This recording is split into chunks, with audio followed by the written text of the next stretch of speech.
amigo cuando es la obra es de provisión hidráulica, la necesitamos. Pero en general es difícil de manejar, requiere a veces trabajos, digamos, que uno no los prevé inicialmente y hay que estar muy, muy atento. En el camino, digamos, tenemos en primera medida el agua superficial que tenemos en todo lo que es la zona de camino y la zona de influencia del camino. Digamos que nosotros hacemos un sistema de drenaje que finalmente es un sistema que consiste en la captación del agua de lluvia que escurre en la zona de camino, que como les decía antes puede está generalmente también recogiendo agua de la zona aledaña al camino, de la cuenca que le aporta a esa zona de camino. Para tener la dimensión de la cantidad de agua, es lo que usamos el caudal. Y el caudal generalmente lo obtenemos por el método general racionalizado, que es la ecuación esta de Q igual a C por I por A sobre 360, donde Q es caudal, en metros por segundo, C es el coeficiente de escorrentía, I es la intensidad de la precipitación, A es el área de la cuenca y 360 es el conversor, para pasar las unidades de la lluvia que se expresa en milímetros por hora a metros por segundo. Y el área ya está en metros cuadrados. El coeficiente de escorrentía es un coeficiente que tiene en cuenta la capacidad, digamos, de que el agua no escurra, o sea, el agua, escurra. Tiene en cuenta el agua absorbida por el terreno como un descuento, quedando el neto para el agua que va a escurrir en el terreno. O sea, cuando comienza a llover, primeramente el agua moja la superficie del suelo y la superficie de las cosas que están por encima del suelo.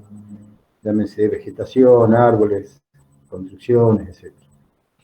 Luego de que eso se moja inicialmente en las superficies que no son absorbentes, comienza a escurrir. En las superficies que son absorbentes, como el suelo, empieza a infiltrar hasta que llega un momento que, digamos, esa infiltración tiene un ritmo mucho más lento que lo que es la precipitación, hasta que el excedente empieza a circular. Entonces, el agua es conducida por las líneas de máxima pendiente en el terreno, en la superficie, y donde se producen divisorias, bueno, el agua va a ir hacia otro sector que no es la que va a recolectar el camino.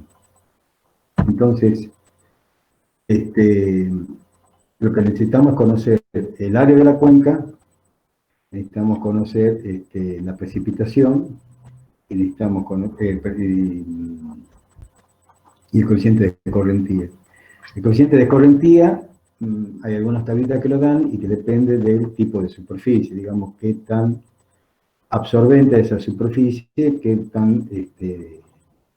tan sólida es que no permite la infiltración y circule. Y entonces se hace a veces, si las construcciones son pequeñas, digamos, los elementos no absorbentes no se los toma en cuenta. Ahora, si son importantes y tienen un peso importante dentro de lo que es la cuenca, supongamos un área urbana, donde tenemos muchos pavimentos, construcciones de viviendas, etcétera, puede ser mucho más importante quizás que lo rural.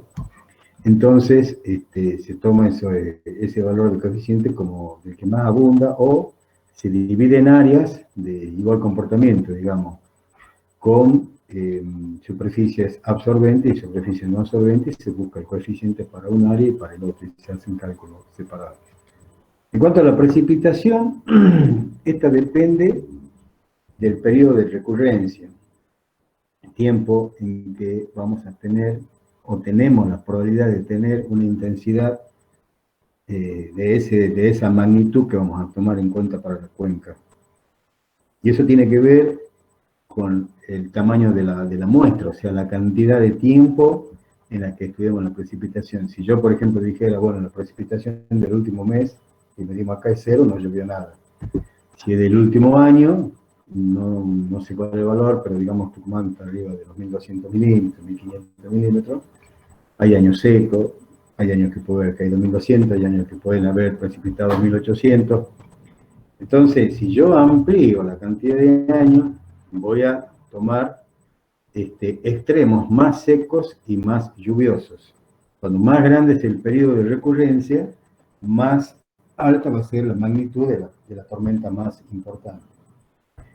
Generalmente tomamos un periodo de recurrencia mayor de 50 años o 100 años para lo que son obras hidráulicas, que tiene que ver con la vida útil de la obra que estamos haciendo. Uno no espera tener que estar cambiando un puente, una alcantarilla, dentro de 50 años. Y si observamos el viejo continente europeo, por ejemplo, hay puentes muchísimos en pie que le han pasado más de 1000 años encima y siguen en pie, o se han podido superar con creces todo lo que es la recurrencia. Entonces, en nuestra obra de camino, sin entrar a la concepción de lo que es diseño de puente, que no es el objeto de esta parte, sino la obra básica, en los elementos que tenemos, que es cunetas, alcantarillas, badenes, sifones y drenes, el periodo de recurrencia lo vamos a tomar entre 50 y 100 años. Entonces, las limitaciones la aplicación de esta fórmula del método general racionalizado es que no trabaja con un diagrama de diseño, el diagrama unitario, eso lo vamos a ver de todas maneras en la aplicación. Supone la lluvia que es uniforme en el tiempo, o sea, en el tiempo de concentración. El tiempo de concentración es, si bien nosotros tomamos una intensidad horaria, las intensidades de gran magnitud no se dan necesariamente en una hora, se dan en un periodo muchísimo más corto de tiempo, en el orden de 10, 15 minutos. Entonces, al igual que hacíamos con el factor de hora pico, lo que hacemos es trasladar esa intensidad en un lapso corto de tiempo a lo que sería si se mantuviera lloviendo todo ese tiempo a lo largo de una hora. Entonces, el tiempo de concentración es el tiempo en que demora en llegar la gota que cae en el punto más alejado de la cuenca, o sea, el límite de la cuenca, la divisoria de la cuenca, al punto de control o al punto de descarga, o donde se encuentra el cuerpo receptor de todo el caudal de la cuenca, ¿no? O bien los caudales laterales en el caso de cuneta. Entonces, ¿qué es lo que sucede ahí? Nosotros, cuando mayor es la cuenca, mayor es el tiempo de concentración. Entonces, si uno toma una lluvia de 5 minutos, puede llegar a tener una intensidad en esos 5 minutos promedio de 140, 150 milímetros por hora. Ahora, si yo sigo midiendo esa lluvia durante una hora, el promedio en la hora va a ser muchísimo menor que 140 milímetros, quizás es 90 milímetros, 100, 80 milímetros. Entonces, si la cuenca tiene un gran tamaño y aumenta el tiempo de concentración, la intensidad que vamos a tomar es menor. Si el tiempo de concentración se reduce, empezar a aumentar la intensidad. Por eso es tan importante, y el objetivo hidráulico primario es aumentar el tiempo de concentración, demorar el traslado, la circulación del agua superficial. Entonces, estamos haciendo la hipótesis que la lluvia es uniforme en ese tiempo de concentración y que también es uniforme en toda la cuenca. Si tenemos una cuenca de, pongamos, 50 hectáreas, como dice acá, estamos en el límite de lo que es más o menos un promedio de comportamiento de las especies mayores de 50 hectáreas no tienen un comportamiento uniforme. De todas maneras, en áreas de ese tamaño y un poco más, a veces las tomamos por una cuestión de simplificación. Si no, hay que recurrir al hidrograma unitario. La escorrentía también se hace proporcional a la lluvia. Va a depender, digamos, del valor de la precipitación y en qué condiciones estaba el suelo. Es decir, si viene lloviendo desde hace ya un tiempo, lo más seguro es que, a ver, ¿alguien quiere entrar o ha hecho una pregunta? Sí.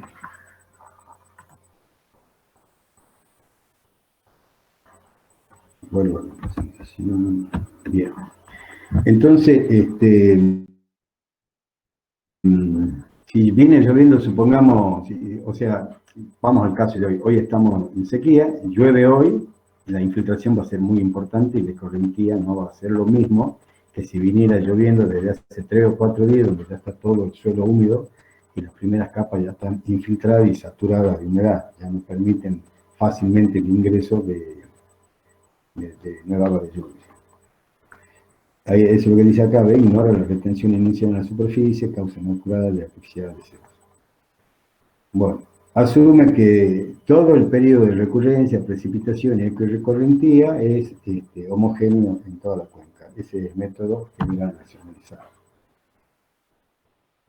Bueno, un sistema de desagüe tiene como premisa un buen funcionamiento. ¿Qué es un buen funcionamiento?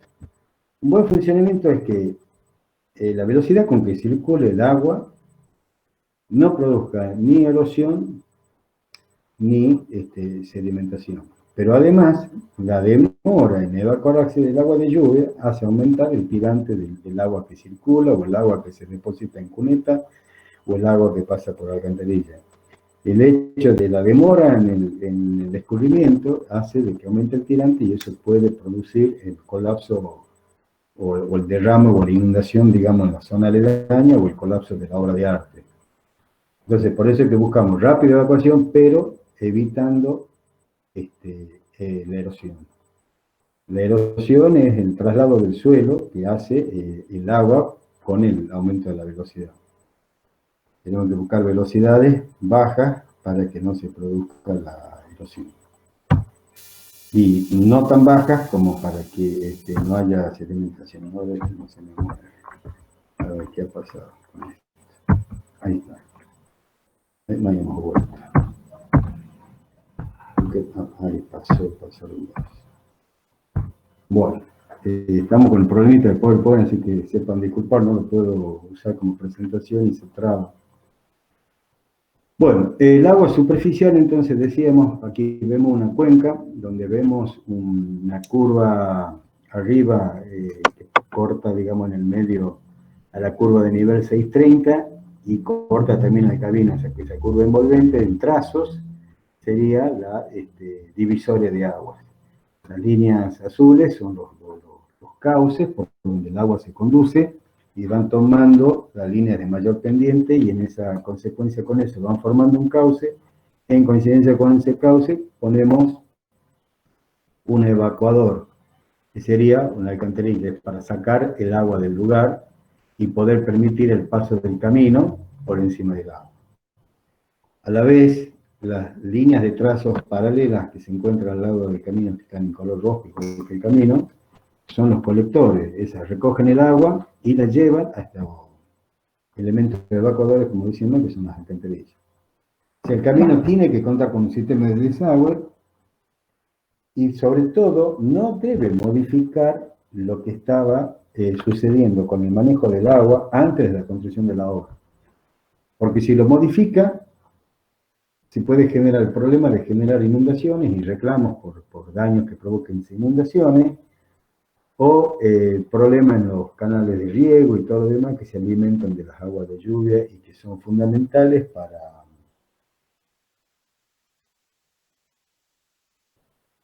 Entonces,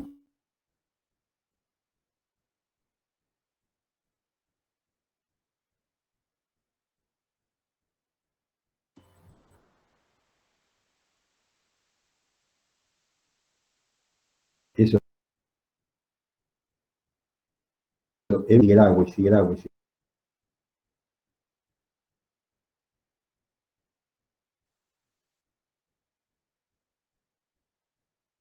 el agua. Recuerden que la compactación está íntimamente ligado a la humedad del suelo. Y también la erosión, como se ve aquí en la foto de la derecha en la parte inferior, que produce en este caso, por tener alta velocidad, el rompimiento del talud y el derrumbe, en este caso de la banquina y parte de la calzada, siendo un elemento sumamente peligroso. Sobre todo si hay lluvia, en que la velocidad baja, un vehículo que puede tocar esa zona erosionada puede tener un accidente gravísimo. Entonces, viéndolo al camino que encontremos nosotros, el mismo camino en sí es un conductor y tiene que eliminar el agua superficial rápidamente. Fundamentalmente en la calzada, por dos motivos, digamos, por una cuestión de seguridad y por una cuestión de evitar el deterioro de la calzada, que también se deteriora con la permanencia del agua. Entonces, seguridad es porque tenemos, si nosotros acumulamos una película de agua en la calzada, eso nos genera deslizamiento o genera el efecto de hidroplaneo, que es una pequeña película donde el agua trabaja como un elemento, como si fuera un rodillo para que el automóvil no pueda tener la adherencia entre neumático y superficie pavimentada. Y la infiltración que se da en el caso de calzadas que son pavimentos drenantes. Pavimento drenante de asfalto es un pavimento que se empezó a usar en las últimas décadas. Da muy buen resultado porque evita el hidroplaneo, porque hace que absorbe inmediatamente el agua de lluvia, pero hay que evitar que ese agua de lluvia llegue a alterar la obra básica. Entonces hay que hacer un buen sistema de evacuación lateral una vez que penetra el pavimento. Las pendientes recomendables desde el aspecto hidráulico, en hormigón, es 1,50%, concreto asfáltico, que sea el pavimento asfáltico, el 2%, el tratamiento superficial, que es, a diferencia del concreto, el concreto asfáltico es una mezcla de áridos y asfalto en calientes, que cuando pierde temperatura adquiere la dureza y es el concreto asfáltico. En cambio, el tratamiento es un riego asfáltico sobre el que luego se riega una capa liviana de piedra, muy finita, o sea, el concreto puede tener entre 5 a 7, 10 centímetros de espesor, mientras el tratamiento superficial tiene un par de centímetros, a lo sumo, un centímetro, centímetro y medio, dos de espesor, que es el revestimiento de piedra con asfalto. Lo que hace que ese tratamiento superficial sea una superficie mucho más rugosa que el concreto asfáltico. Y las naturales o mejoradas que tenían ripiado, bueno, un 4%. En forma transversal. Si consideramos las partes del camino a las que intervienen, digamos, estamos en la zona de coronamiento, hablamos de las calzadas, tenemos que seguir con banquina, vereda y separador central. En el caso de las banquinas, tenemos que usar un tipo de suelo, una mezcla que evite la erosión. Esto quiere decir que tiene que tener tanto el árido como que le da la resistencia, como el cohesivo que lo hace infiltrar, que evita la infiltración. Y las banquinas pueden ser también bituminosas, o sea, pueden ser pavimentadas, donde tiene que tener mayor pendiente de la calzada, porque generalmente es de menor calidad que la calzada, entre un 3 y un 5%. Las enripiadas en 4 a un 6, y las que están revestidas con césped, o sea, que son las que se desmalezan, necesitan un 8% de pendiente transversal. Si el camino está en zonas urbanas y tenemos que hacer veredas, esas veredas tienen que tener también una pendiente hacia la calzada entre 2 y 4%, máximo de 6. En el caso de los separadores centrales, tenemos que tener en cuenta si el separador es muy ancho o no tan ancho. Si no es tan ancho, estamos hablando de un cantero que puede tener hasta 4,5 metros, entonces en ese caso, el mismo cantero desagua lateralmente como si fuera una banquina, pero tira el agua hacia la calzada, hacia el cordón cuneta, hacia el cordón, hacia la cuneta del cordón. En cambio, si el cantero es muy ancho, generalmente en la autopista se usa mínimo de 11,50 metros, que sería el caso ya es necesario colocar un cantero central, porque una cuneta central. Esto es porque la longitud que desaguaría, si fuera de la manera de un cantero de menos de 4,5 metros, es mucho mayor, y la cantidad de agua que le agregaría a este cantero sería bastante abundante la calzada. Entonces, por eso ya requiere que la calzada, generalmente desagüe al cantero, aunque se dan los casos que se puede hacer calzada con una sola pendiente y desagüe siempre hacia el borde externo, ¿no? En este caso, lo que tenemos acá dibujadas son calzadas que tienen quiebre hacia ambos lados, digamos, cada calzado, entonces desagua hacia banquina y talud, la parte derecha, y la parte izquierda desagua hacia cantero. Pero, como les decía, puede o no desaguar hacia cantero la calzada. En cuanto a los taludes, el talud cuando más tendido es menos erosionable, cuando más pronunciada es su pendiente, es más susceptible de ser erosionada. Entonces, ¿qué se hace? Porque eso es una variable de coste muy importante, el movimiento del suelo, que es la pendiente del talud. Lógicamente que ahora también tenemos que tener en cuenta que desde el punto de vista de la seguridad, se están pidiendo taludes cada vez más tendidos. Acá tenemos dibujado hasta el 6, 1 y 6, pero en camino de primer nivel se trabaja con pendientes menores de 1 y 6, puede ser 1 y 8 y 1 y 10. Generalmente nosotros acá en rutas provinciales usamos 1 en 3, 1 en 4, hay también de 1 en 2, y estos son fácilmente erosionados. Entonces, para evitar la erosión, nos tenemos que asegurar de que este talud le crezca la vegetación fácilmente, y si no, habrá que hacer un entepado, que es una plantación de césped. O se hace una estabilización con otro suelo, lo que lo encarece, por nosotros al talud estamos construyendo un suelo del lugar que sacamos de las secciones de monte. O sea, mezclar con otro suelo significa hacer un transporte de suelo, y eso tiene un costo elevado. También se puede hacer un estabilizado con cemento, y se puede hacer una capa, luego de construir el talud, hacer una capa con suelo cemento, por ejemplo. O se lo puede revestir con losetas, eso se hace generalmente en zonas de puente y en zonas urbanas donde los taludes no pueden ser muy tendidos, porque el ancho que ocupan genera expropiaciones que son de muy alto valor. Y si no, se pueden poner también piedras sueltas, digamos, sueltas pero encajadas entre sí, de tal manera de que el agua ya no va a poder mover semejante peso. Y para asegurarse mejor y poder usar piedras menores, de canto rodado, algo más, que no se produzca el derrumbe de la piedra en el talud por la inclinación, por la gravedad, lo que se hace es poner colchonetas de alambre tejido. Son las colchonetas tipo reno, que es un tipo de colchoneta como un gavión. Generalmente tienen algo así de 2 metros de ancho por 5 de largo, y pueden ser de 10 a 20 centímetros de espesor, de alto. Entonces, esta es una caja que es de alambre tejido, que tiene estas dimensiones, o sea, en el plano, en la parte que apoya en el talud, una superficie de 10 metros cuadrados, aproximadamente 2 metros por 5, y lateralmente tiene una malla de alambre de 10 centímetros a 20 centímetros de alto, que sirve para formar la caja. Entonces, dentro de ella se colocan las piedras, y luego se le coloca una tapa del mismo material, el alambre tejido, y se ata en las aristas. Ya lo vamos a ver más en detalle en gaviones. Gaviones, ¿no? Acá tenemos los gaviones.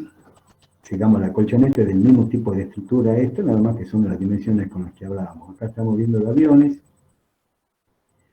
que generalmente tienen 2 o 3 metros de largo, pueden tener 50 centímetros de alto y algo similar de ancho, 60 o 40, tienen diversas medidas, ya se ve de acuerdo al diseño. Y son, como se muestra en la figura, con alambre tejido, galvanizado, por supuesto, siempre para evitar la corrosión y la ruptura del material. Eso se le rellena con piedra, se atan las aristas, como les decía recién, con alambre, lo que sería la tapa del avión, con los costados del avión. Se refuerzan también con barras de hierro más gruesas, entonces de 6 milímetros, 8 milímetros, para que no se actúen como tensor, digamos, para evitar el aplastamiento transversal en la zona central.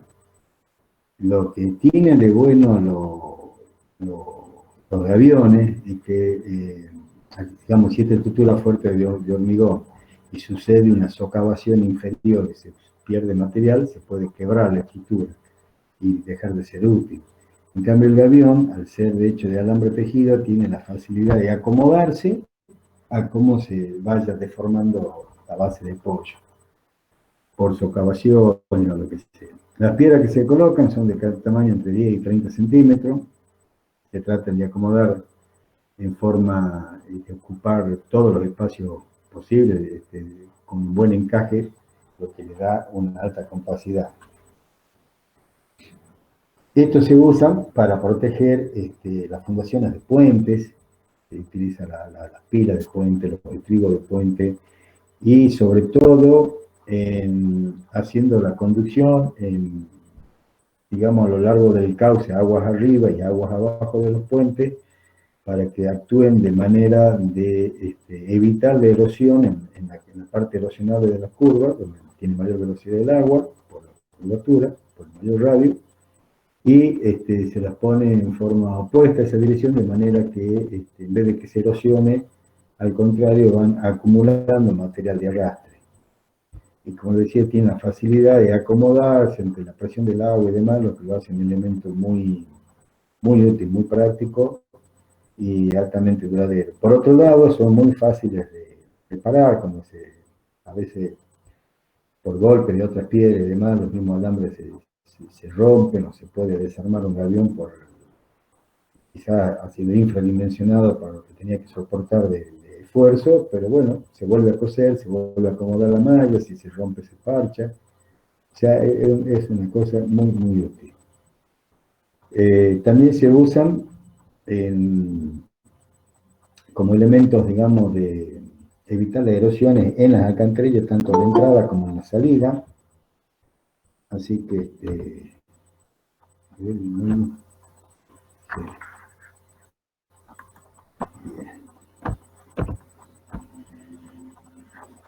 bueno, ese es el tema con los gaviones, son elementos de defensa y de protección que usamos en lo que es la obra de desagüe. Bueno, entonces veíamos todo lo que sucedía a nivel coronamiento y taludes, digamos, en la zona de camino. Ahora vamos a hablar de los colectores, que hablamos al principio, que son los elementos que sirven para conducir, captar, conducir y depositar el agua en sus puntos de evacuación, que son las cunetas. Las cunetas son zanjas que se hacen, ya sea, como vimos también en el práctico y en el diseño geométrico, que pueden ser, como de camino media ladera, de un lado de la cuneta o de ambos lados, que es lo más común. Bueno, y las cunetas toman el agua del coronamiento, que es muy poca, pero bueno, es agua al fin, que llega a la parte más baja y que erosiona el talud y hay que sacarla, y el agua que proviene de la zona aledaña, que es como veíamos en el gráfico ese de la cuenca. Las formas de la cuneta pueden ser triangulares, para caudales pequeños en desmontes profundos. Pueden ser rectangulares, que eso no es eficiente, o se habla de bordillos, cuando el bordillo es, supongamos, camino de montaña, tenemos de un lado la ladera y hacemos una pequeña cuneta, a veces de material duro o revestida en piedra, o bueno, cuneta, que soporta la erosión si las cunetas no son fuertes. Y hacia el otro lado, así digamos al lado de la media ladera, muchas veces va muro de sostenimiento, entonces hablamos del bordillo, que es el borde de la calzada dando en el muro de sostenimiento y formando una cuneta, tal como una cuneta de un cordón cuneta, de un cordón, de una cuneta de una calle con cordones típica de ciudad. Y tenemos ya cuando hablamos de bordillos, puede hacer ahí se pueden hacer esas rectangulares, son conchitas pequeñas. Y tenemos las trapeciales, que es la más eficiente desde el punto de vista hidráulico, porque el punto de vista hidráulico tiene que ver con el radio hidráulico, y el radio hidráulico tiene que ver con el área y el perímetro mojado. Si una muy buena relación de área y perímetro mojado lo da el trapecio, mucho mejor que el triángulo y que el rectángulo. Da mejor radio hidráulico. Y bueno, y sin cuneta cuando tenemos el perfil este a media ladera. Estamos repitiendo acá. Dice, el cálculo de la cuneta es incierto. El ancho solera para movimiento del suelo preferentemente de 3 metros. Esto se hace, o sea, el ancho que le damos a la cuneta no lo hacemos desde el punto de vista hidráulico, sino se lo hacemos desde el punto de vista de movimiento del suelo. Y damos 3 metros por la maniobrabilidad del equipo, sobre todo la motomiradora que trabaja hasta el final del fondo de cuneta. Es bueno hacerle una pendiente hacia el contratalud del 2% porque estamos siempre tratando de alejar el agua permanente y que no esté en contacto con el talud. La pendiente longitudinal generalmente la hacemos si el pendiente en el terreno es baja, en zona llana, supongamos la parte este de Tucumán, todo el sureste de Tucumán y bueno, y todo lo que es el centro y sur del país, de Argentina. Hay escasa pendiente, hacemos paralela al terreno, porque si le damos mayor pendiente, corremos el riesgo de ir profundizando y después no conseguir lugar donde verter esa cuneta por la profundidad que va teniendo. Entonces, las pendientes longitudinales que se adoptan, nosotros hablamos de 0,5%, o sea, 5 por 1000 como mínima, y tomando como un absoluto de 3 por 1000. Pero en la zona pampeana, que prácticamente es cero la pendiente, se toma 2 por 1000 y como absoluta hasta el 1,5 por 1000. Pero, ¿por qué esa zona? Que si no se toman esa pendiente es imposible sacar. En zonas donde el llano no es tan llano como ese, preferimos tomar el piso de 3 por 1000.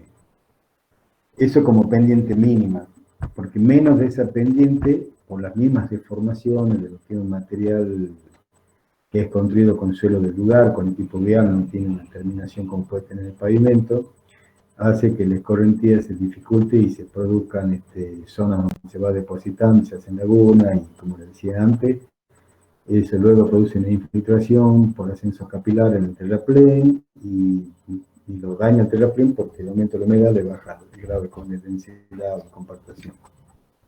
Y así como hay una pendiente mínima, hay una pendiente máxima, que está entre el 2 y el 2,5%, el 2,5% para el suelo más duro y el 2% para el suelo menos duro, donde preferimos desde el lado de la seguridad no darle más del 2 por la erosión, pero bueno, es como un valor conservador y por ahí podemos llegar a admitir un poco más en caso de que no podamos, tengamos fuerte pendiente y que no podamos reducirlo más.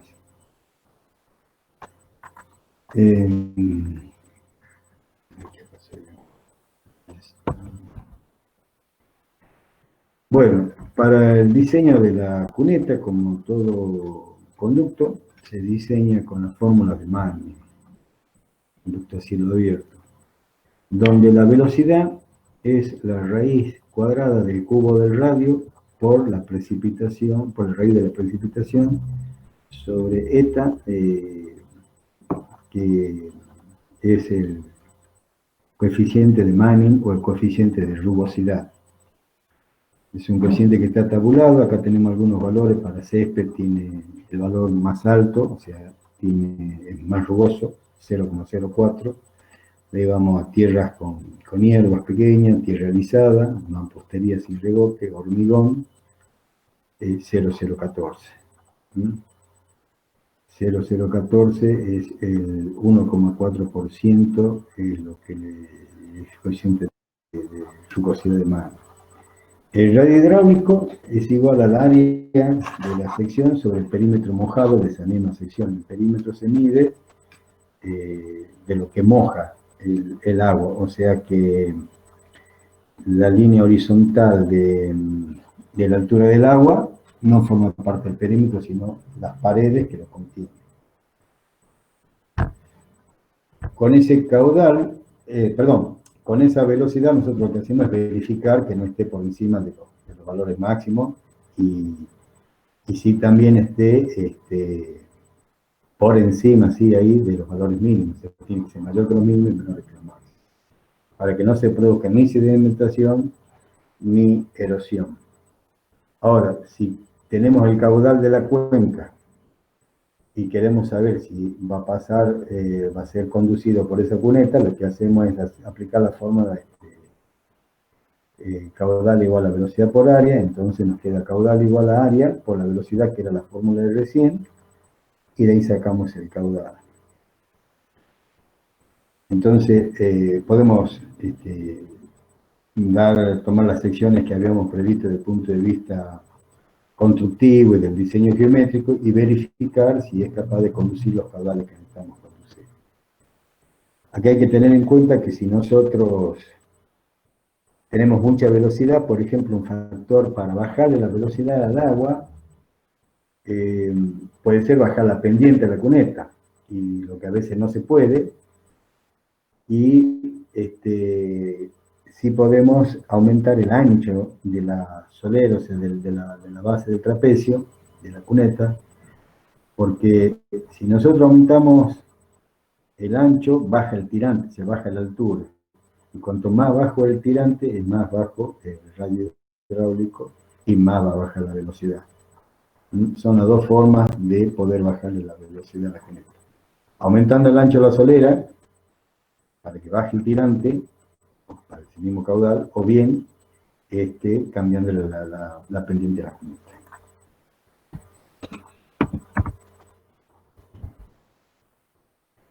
Bueno, acá tenemos algún tipo de velocidad de máxima visible de agua.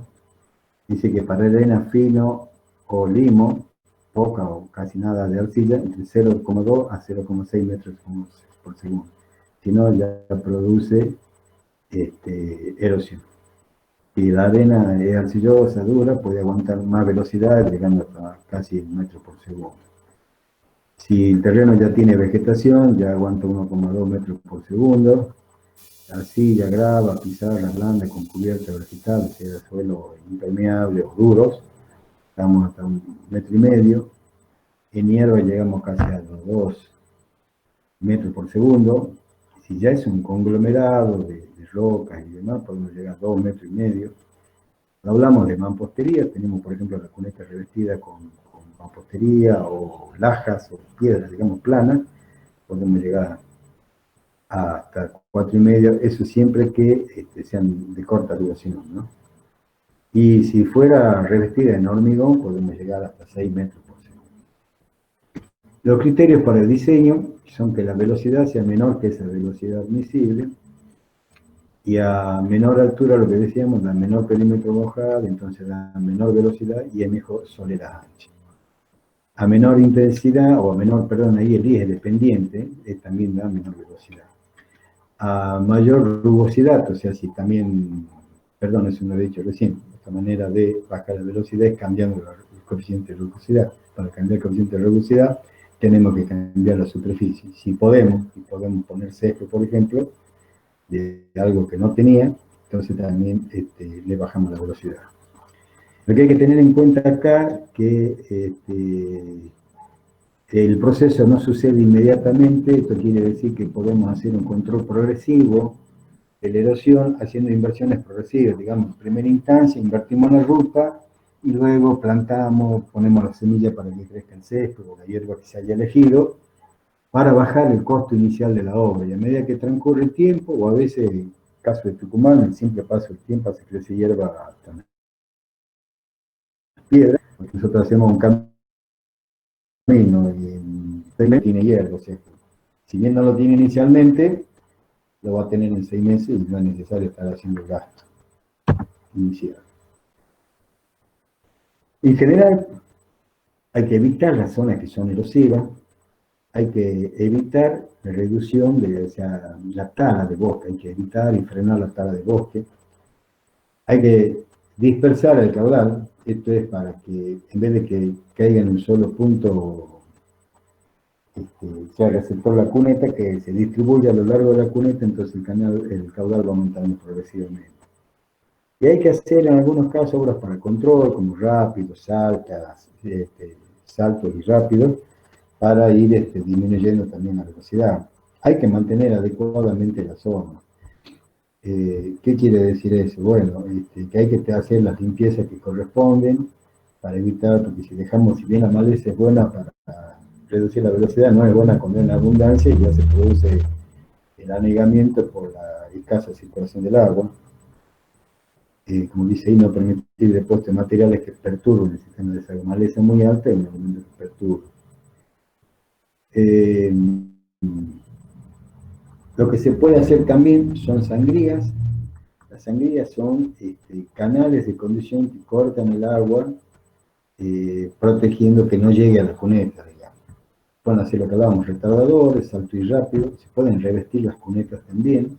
Veíamos recién el coeficiente de la velocidad, y también el coeficiente de Manning, los dos que colaboran. Digamos, si bien al revestir puedo aguantar mayor velocidad, tengo que tener cuidado porque me baja el coeficiente de Manning y me aumenta la velocidad, ¿no? Tiene un doble efecto. Aguanta más velocidad, pero le aumenta la velocidad, entonces es un doble juego. Y hay que ver bien el punto de descarga, la obra será en el punto de descarga, qué tan costosa va a ser, o si va a ser simple la descarga por el aumento de velocidad.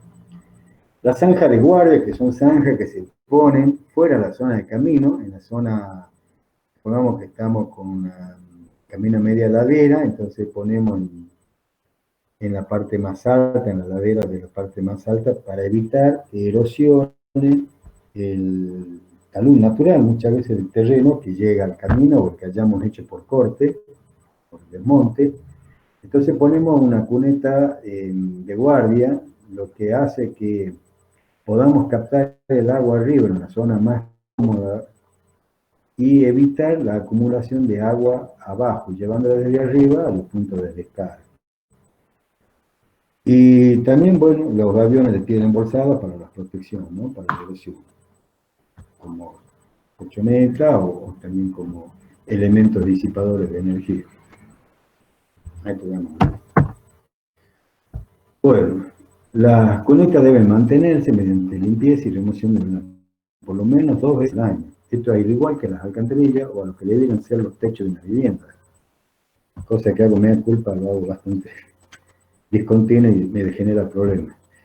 O sea, hay que hacerlo antes que llegue la temporada de lluvia, para que esté limpio y pueda circular todo bien, y luego de la temporada, para que se saque todo lo que quedó retenido después del periodo de lluvia. La descarga del agua de las cunetas, como decíamos, se hace con alcantarilla, y lo que sí también hay que ver, esas alcantarillas, a dónde conducen el agua, si son cursos naturales que están consolidados y se reconocen como cursos de agua, o estamos mandando el agua hacia un área de una propiedad vecina y donde le podemos afectar con una inundación del área vecina y después nos comemos la demanda con toda la razón del mundo. Bueno, como elementos así retardadores, decíamos que teníamos la sangría, ¿no? Esto elimina las aguas de la cuneta para evitar la erosión, ¿no? Por ejemplo, acá tenemos donde está sin obras de arte, podemos ver, a ver cómo, no sé si se ve el mouse ahí, ¿no? La crucecita mouse. Aquí tenemos una cuneta y acá tenemos otra, perdón, una sangría, ¿ves? Entonces aquí está saliendo el agua, se la capta y se la manda directamente por sangría para que no siga acumulándose agua abajo. Y con obras de arte, estamos haciendo pasar el agua a una sangría, viendo bien de que la zona no genere conflictos en propiedades privadas. El caso de los retardadores, ya lo habíamos visto en diseño geométrico. Bueno, aquí en este caso este es un retardador de tronco, puede ser de pantalla de hormigón, de piedra, un avión. Lo que se hace es provocar un salto de manera tal que podemos bajar la pendiente original del terreno, una pendiente en compuesta que lo da a la altura del salto que ya lo vimos ahí. Y esto se puede hacer con troncos, con entepados, con piedra, con hormigón, etc. También tenemos los saltos y los rápidos, o rápidas. El salto es cuando cae el agua y hace un colchón de agua, entonces se genera un disipador de energía. Esto se calcula como en caso del instalador, haciendo una diferencia de altura sobre diferencia de pendiente, o sea, qué pendiente queremos llegar y qué pendiente tenemos, y nos da el delta de H, o sea, la altura del salto, y tenemos que hacer un disipador de energía para evitar la erosión, que es cuando el agua cae y se le pone un freno que es con el diente de salida. Y tenemos el caso de las rápidas, porque esto acelera la velocidad, entonces aquí en este caso la cuneta quiere velocidad y se le hace un disipador aquí al final para que se produzca un remanso y pase el agua con menor velocidad, no para salir más velocidad. Esto se pueden hacer también en elementos de zinc o premoldeados de hormigón o de hormigón in situ. La cuneta revestida, cuando hay demasiada cantidad de salto, bueno, en vez de construir tanto salto, revistamos la cuneta. Es más eficiente, pero tiene mayor velocidad. Decíamos que hay que sacar el agua rápidamente, pero, como dice abajo, evitando la socavación de la descarga. Los materiales que se usan generalmente es mampostería, piedra conjunta tomada, el hormigón y la colchoneta de gaviones que hablamos. La piedra conjunta tomada es como un mampuesto de piedra plana donde el espacio entre piedra y piedra se rellena con un mortero de hormigón, o sea, como llaman los albañiles, con material, que significa arena-cemento. Acá vemos el caso de una zanja de guardia, donde está a la izquierda, arriba de la cuneta que es del camino, y donde parte de la excavación de la cuneta se usa para elevar aún más el talud derecho y que la cuneta pueda tener mayor altura, se hace hacia la zona del agua de arriba, de donde viene el agua. Se usa mucho en los desmontes para evitar, o sea, el desmonte profundo cuando queda mucha pared lateral de corte o bien taludes naturales de la zona. Y si se erosiona la cuneta, no afecta la obra vial, eso es lo más importante, hay que reparar la cuneta. Y es muy apropiada para conos de deyección, que es cuando hay una especie de depósito de material granular, árido, arena, grava pequeña, que empujan, o materiales aluvionales, entonces se pone una zanja de guardia. A ver, aquí recorro con el mouse, no sé si se ve el mouse, en una cruz, para retener el agua y, digamos, la fluidez del terreno en la ruta. Digamos, este es el efecto como el del dulce de leche. Si yo lo pongo un dulce de leche demasiado blando, una superficie inclinada, fluye ese dulce de leche. Con este suelo, los cones de eyección son también suelos que fluyen, porque tienen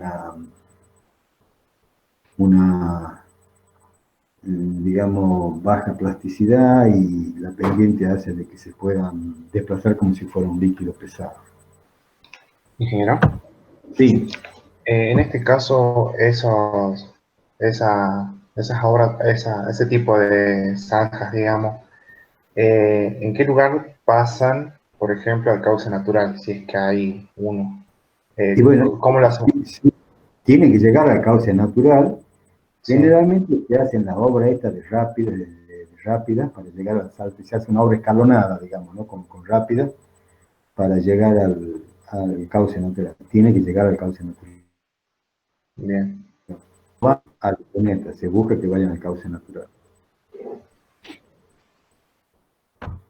En Camino a Tafí del Valle hay bastantes, ¿no? Y esas muchas veces también se le hace un tratamiento con ramas, se le ponen ramas a los costados, se hace una especie de tejido para que sean resistentes y a la vez va reteniendo material y se va haciendo una especie de superficie que le permite un mejor acabado y un derrumbe también, porque a veces pueden ser sobrepasados. Ahora bien, como primer elemento básico del evacuador de agua, o sea, dejar pasar el agua y yo poder pasar con el camino, es el badén. Es una estructura muy propia acá de la Ruta 40, si conocen toda la Ruta 40, que es todo, une verticalmente de norte a sur por el oeste de Argentina, el límite oeste, todo lo que es la zona andina, digamos. Y acá cerca pasa en Cafayate, y pasa por las inmediaciones de Quilmes y bueno, y Fuerte Quemado, lo que sería para Catamarca, claro. Y Cafayate en Salta y Quilmes en Tucumán. Con esa ruta tiene muchísimos badenes. El badén es una obra que se construye por una cuestión de coste, mucho más barato que construir una alcantarilla, y tiene porque es básicamente la obra de la calzada, la misma calzada, que tiene unos dientes de protección, y eso digamos, el costo es hacer los dientes, y la forma, bueno, vale lo mismo, porque es como una calzada. Entonces, el badén lo que tiene es que permite tanto pasar los vehículos como pasar el agua por el mismo lugar. ¿Cuál es el problema del badén? Bueno, que a veces los badenes pueden tener avenidas o crecientes de agua importantes y puede hacer que corte el tránsito vehicular porque el tirante es alto y puede arrastrar vehículos. La otra es que, si bien puede que no sean altos, se calculan hasta 50, 60 centímetros de altura que puede tener de tirante de agua, puede tener mucho material de arrastre, porque generalmente ocurre en zonas montañosas, y ese material de arrastre queda permanentemente en la calzada, por lo cual hay que estar limpiando permanentemente la calzada por la incomodidad que le da el tránsito circular de piedra y a veces de gran tamaño.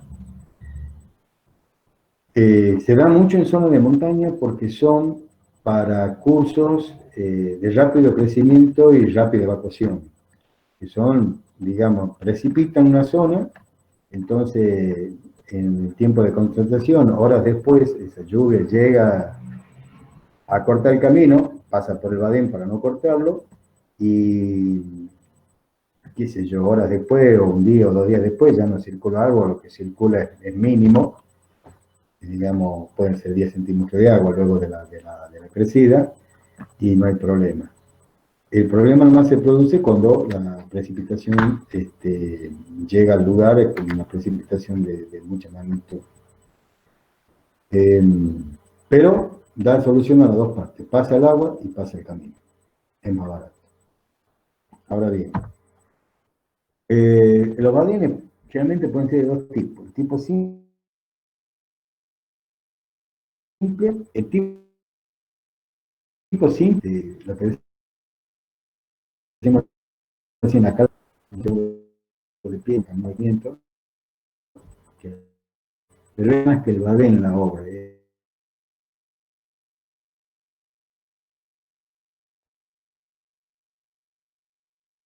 Esto se llama, y tiene picos en cuanto va a una alcantarilla que va por debajo del badén, que generalmente son alcantarillas múltiples, ¿no? Son varias alcantarillas, por el ancho que tiene el badén, son importantes. Y por encima de o sea, lo que sería la losa de la alcantarilla, la tapa, es el mismo badén, que lo que hace es, va a dejar pasar el agua cuando tenga un agua en exceso y supere al caudal que pasa por la alcantarilla. Entonces, un poco la letra, que esto está muy mal escrito, la apurada, después me olvido y queda para siempre.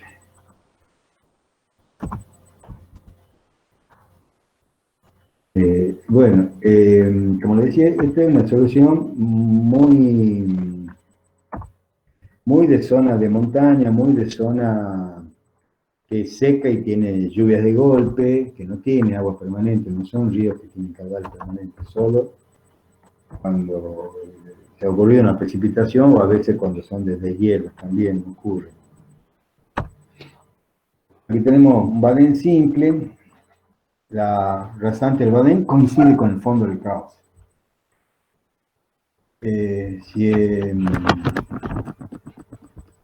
Se hace un gradiente hidráulico pequeño cuando el ancho es divagante. ¿Qué quiere decir eso? Que va a ser un badén de poca profundidad. Digamos, va a ser bastante plano y ancho porque no sabemos, a veces pasa por acá, a veces se corre 10 metros, no está muy concentrado el cauce. La capa de rodamiento puede ser de piedra acomodada, puede ser de paños de hormigón. No se recomienda en suelo fino por las socavaciones.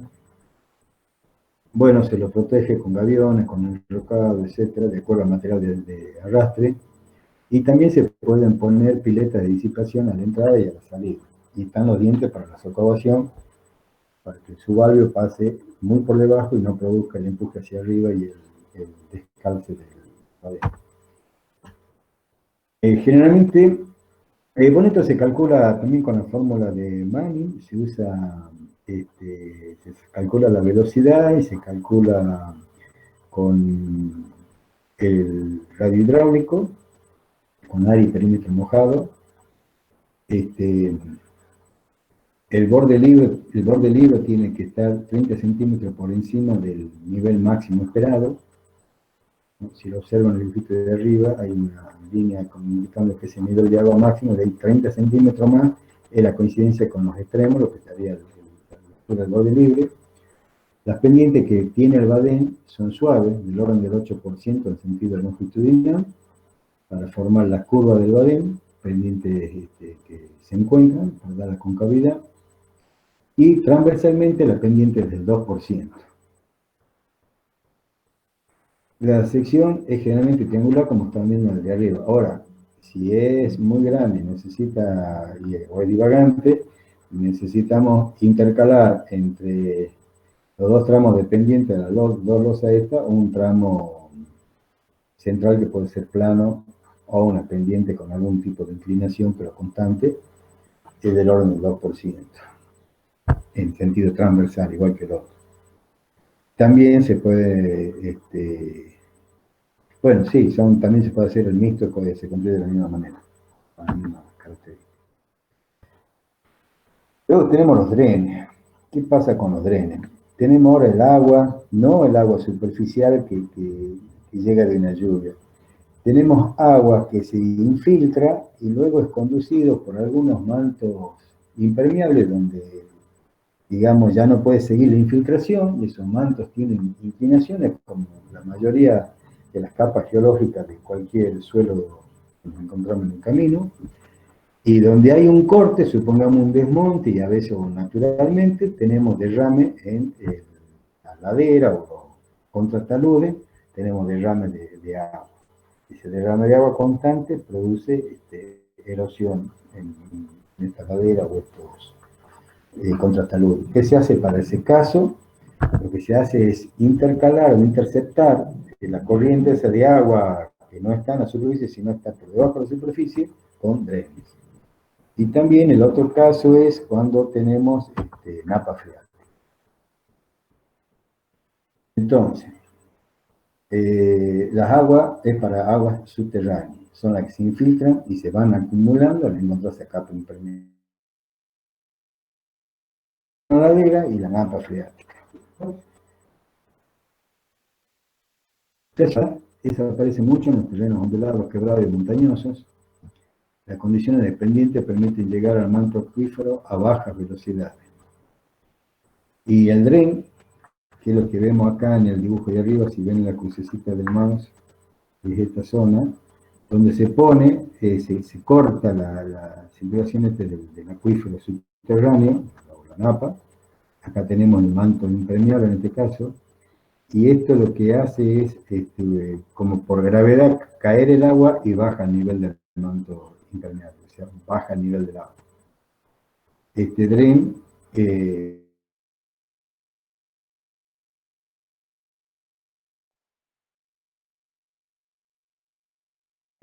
con material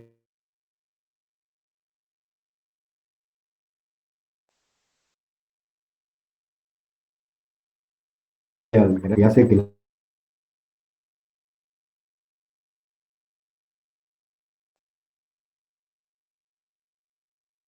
agua ya no pueda, que recolecta todo los drenes se colocan aguas arriba. A ver si hay alguien.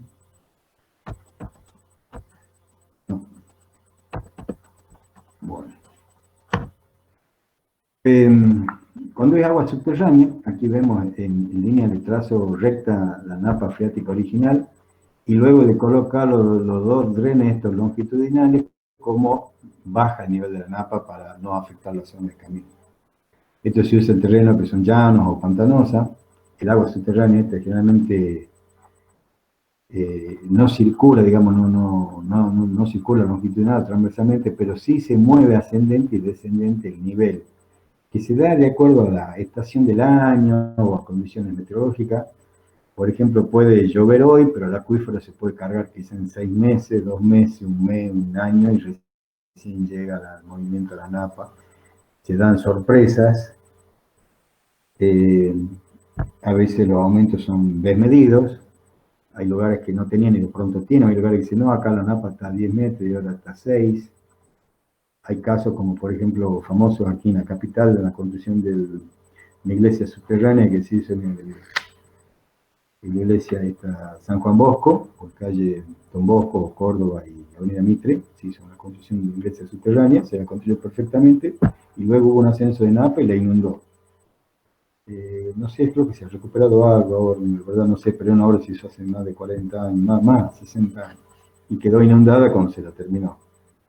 El famoso caso de los puentes, de los túneles, esto de calle Córdoba y Mendoza, que tenían, digamos, se demoraron mucho en la habilitación de la obra, porque según me cuentan, no participé de la obra en forma directa, sino de gente allegada que ha trabajado. Me comentan que en los estudios que se hicieron para el proyecto, y cuando se midió la potencia de la napa, o sea, cuál era el caudal que había que sacar con bombas por segundo, y no recuerdo eso, diseñan la bomba y el sistema de bombeo, los filtros, la posición, la profundidad, etcétera, para poder deprimir la depresión. Es de una gráfica de curvas igual que esta que está acá. Nada más que en vez del camino pasaría el túnel. Había una potencia. Y cuando se terminó la obra, se había cuatriplicado el nivel de la potencia, por decir algo, no sé, había que sacar 80.000 litros por segundo, había que sacar 300.000 litros por segundo. Y eso llevó a que se tuvo que cambiar el equipamiento, cambiar la convertida eléctrica, bueno, cambiar todo. El caso del Banco Nación, que está acá en calle Maipú y San Martín, ese se construyó en el año 75, por ahí. No, un poquito más, sí, 78, no importa, hace 40 años.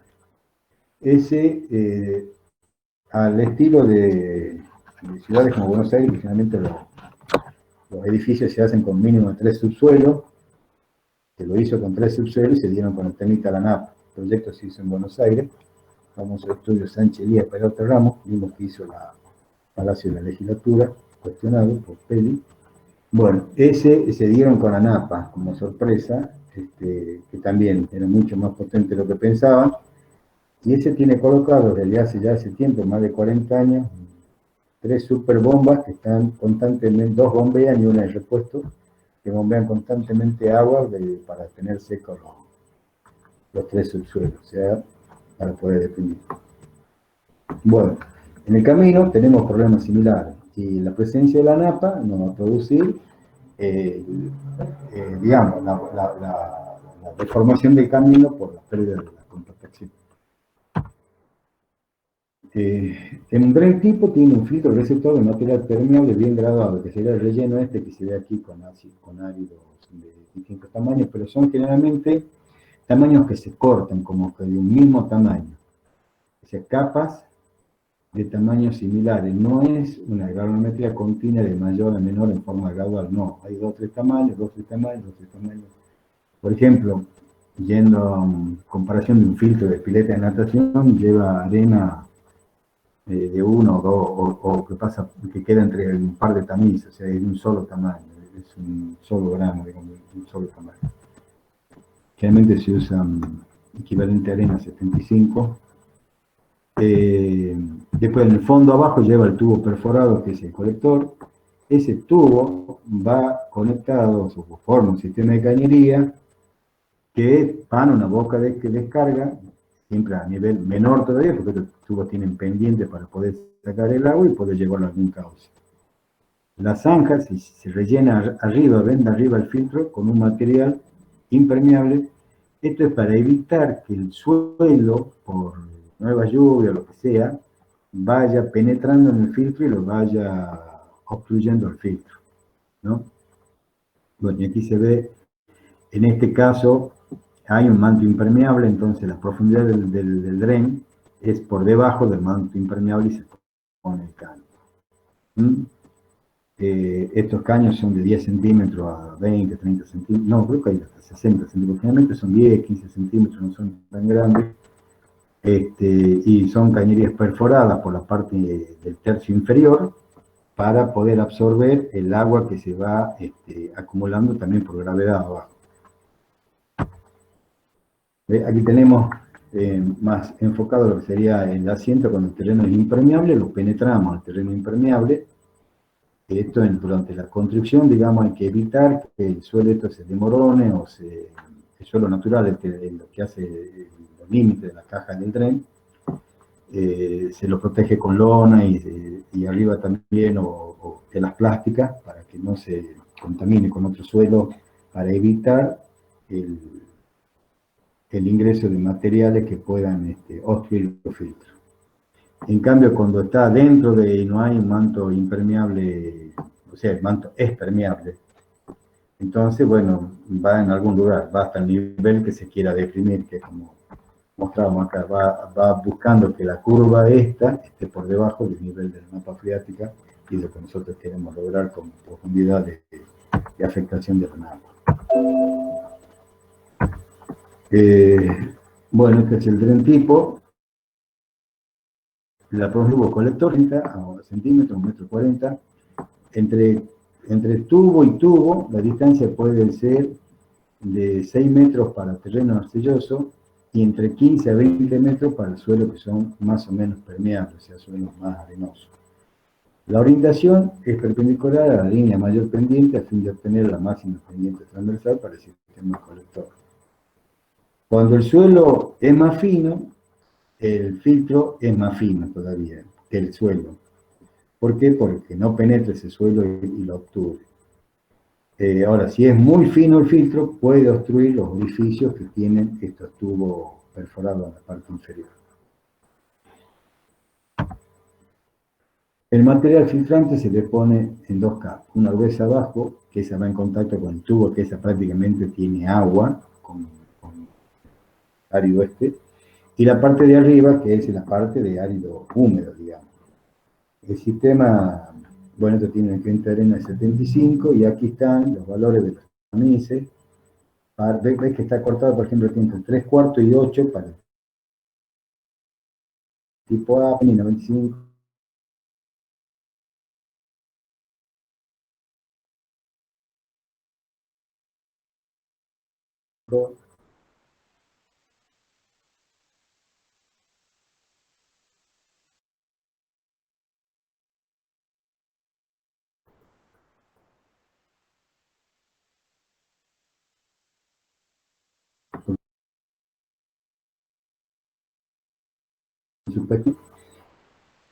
Y puede otras zonas de evacuación, digamos, de las perforaciones.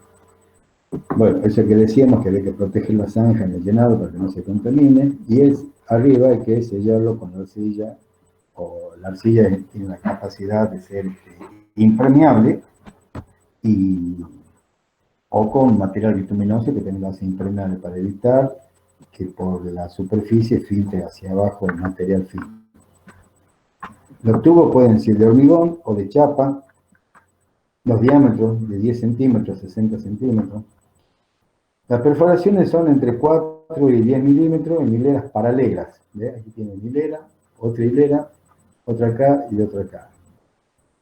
¿No? Se hacen mínimo 2 hileras en la parte inferior. O sea, la cantidad de perforaciones y de hileras depende del caño. O sea, aquí tenemos el caño más chico de 100 milímetros, o sea, 10 centímetros, y el más grande 610 milímetros, o sea, 61 centímetros. El más chico tenemos, por ejemplo, nada más que 2 hileras, luego a partir de los 15 centímetros ya tiene 4, lo mismo para 20 o para 25 centímetros. A partir de 30 centímetros tiene 6 y hasta 50 centímetros 6 y el de 60 ya tiene 8 hileras. Este H y este L son las medidas que están acá. L es la separación en forma transversal de estos dos hileras. Y bueno, luego esta separación le vamos a tener que dar la otra.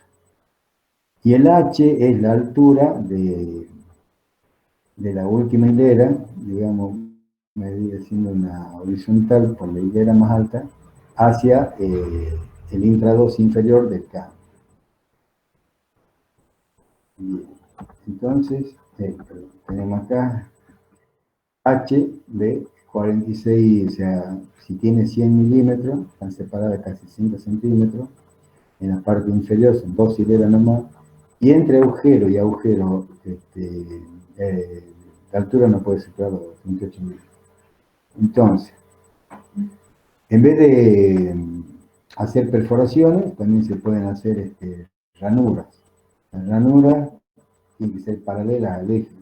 El ancho entre 3 y 5 milímetros, el largo de 25 milímetros, o sea, digamos, de 3 milímetros por 25 milímetros para un caño de 100 y de 5 milímetros por 76 milímetros para un caño de 600 litros. La separación entre 76 milímetros y 100 para igual de diámetro. Bueno, todo esto es una norma que se hace para dimensionar a los ejes. Bueno, ahora vamos a ver lo que serían las alcantarillas. Seguimos con el drenaje. ¿Qué pasó? Alcantarilla. Bueno, habíamos dicho que eran los evacuadores, forma parte de todo lo que es el sistema de desagüe, es un movimiento más del sistema de drenaje de la carretera. Nosotros aquí en este caso estamos hablando principalmente de la alcantarilla de eje o alcantarilla transversal al eje, generalmente, o que tiene la habitación del curso de agua, que tiene algunos viajes, ¿no? Eso medimos con respecto a la norma del camino. La alcantarilla puede ser de madera, piedra, concreto, metálica y otros. La de madera generalmente se hace en zonas donde la economía maderera es muy fuerte. En los demás lugares no se hace de madera, se hace generalmente de concreto o metálicas, o de piedra, o mixtas, digamos, con muros de mampostería o piedra y losa de hormigón. Por ejemplo, ¿dónde se ubican las alcantarillas? Bueno, hay que buscar los puntos más bajos, se van a darse en las quebradas, donde haya curso de agua, y en zonas donde se requiere un alivio para la cuneta. O sea, si bien no tengo un curso definido, tengo que ir aliviando la cuneta para quitarle agua y ir sacando agua transversalmente. Que puedo pasar en la otra cuneta que va más descargada, y en algún caso pasar alguna sangría, o bien conducirla por algún lugar donde no genere algún daño a propiedades privadas. Eso hay que verificar bien, las zonas adyacentes.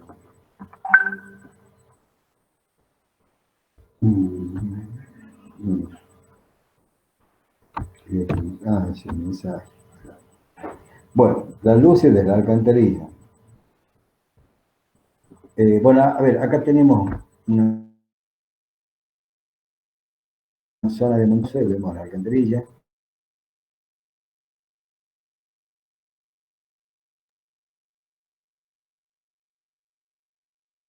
Y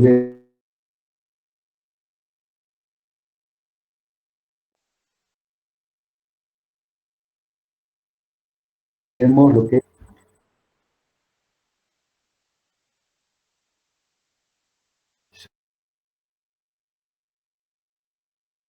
zonas de la alcantarilla. Hablamos de alcantarilla simple cuando está construida por una alcantarilla de eje, las luces de la alcantarilla individualmente son menores de 5 metros. La alcantarilla Z1000 de Vialidad de la Nación, del plano familia de 5 metros por 3 metros de alto, mayor tamaño, y aporticada. Se construye como un cajón totalmente aporticado.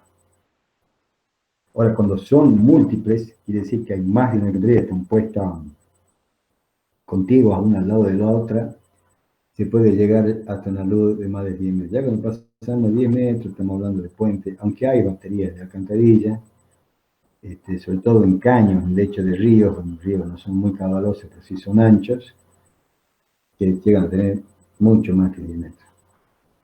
Pero generalmente nosotros cuando hay más de 10 metros hablamos de puente.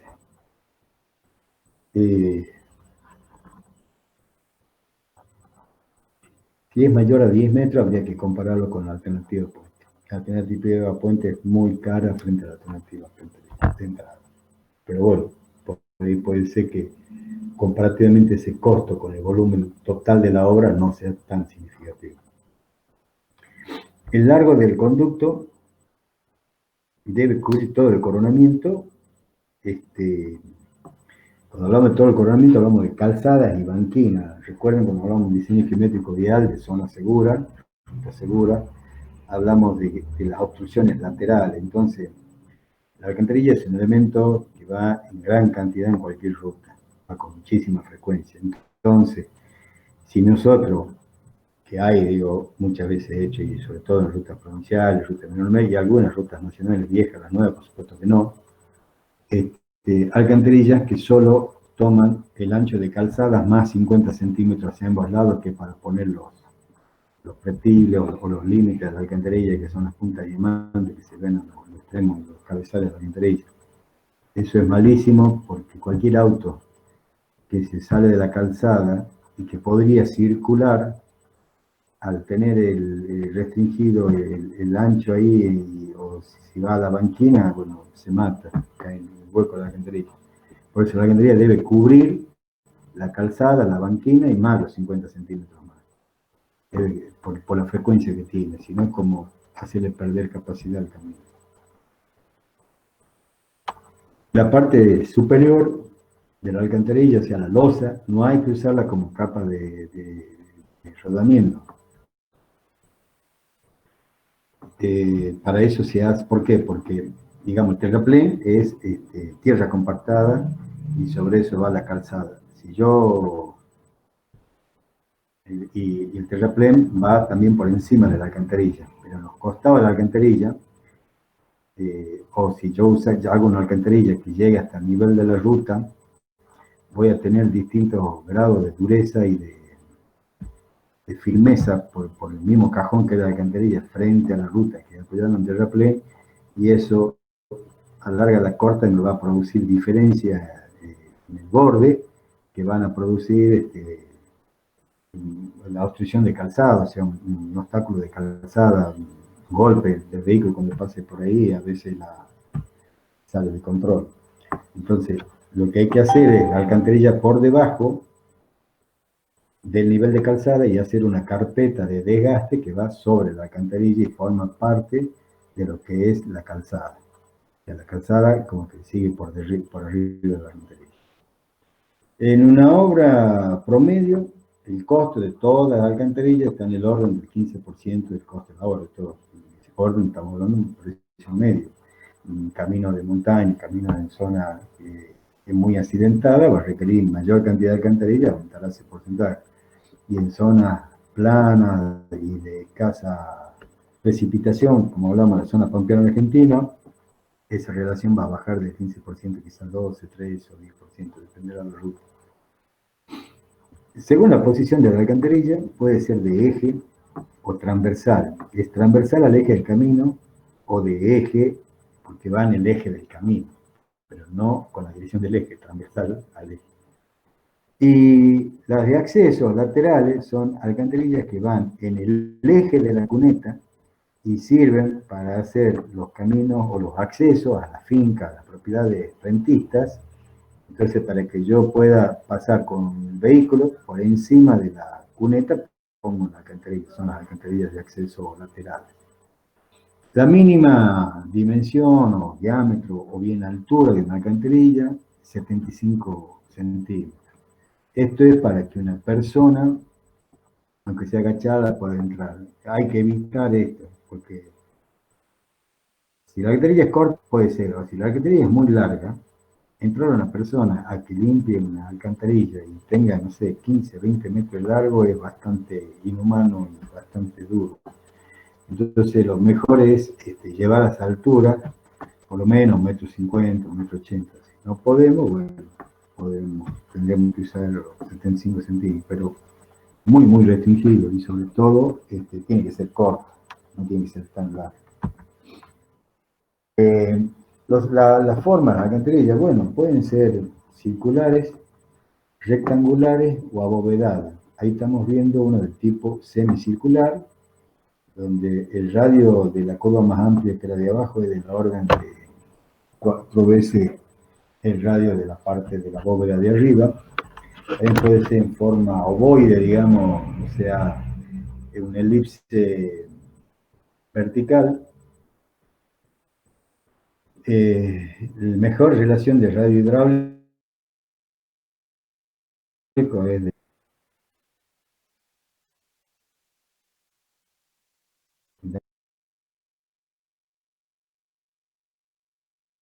la gente.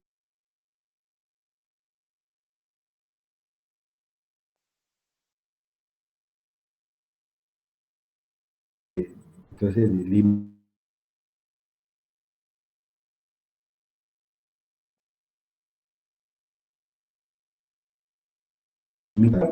lo que permite es que eh, yo puedo llevar mucho más caudal con menor altura frente a una rectangular por su eficiente radio hidráulica. Pero es mucho más costosa de hacer, requiere moldes y se hace de hormigón. De acá yo he visto hacer en la ciudad la alcantarillado de calle por calle Suipacha San Luis, y no sé si por calle Uruguay se ha hecho así una semicircular, que es un canal semicircular enterrado, pero bueno, el concepto es lo mismo que la alcantarilla. De hecho se llama alcantarillado urbano a veces.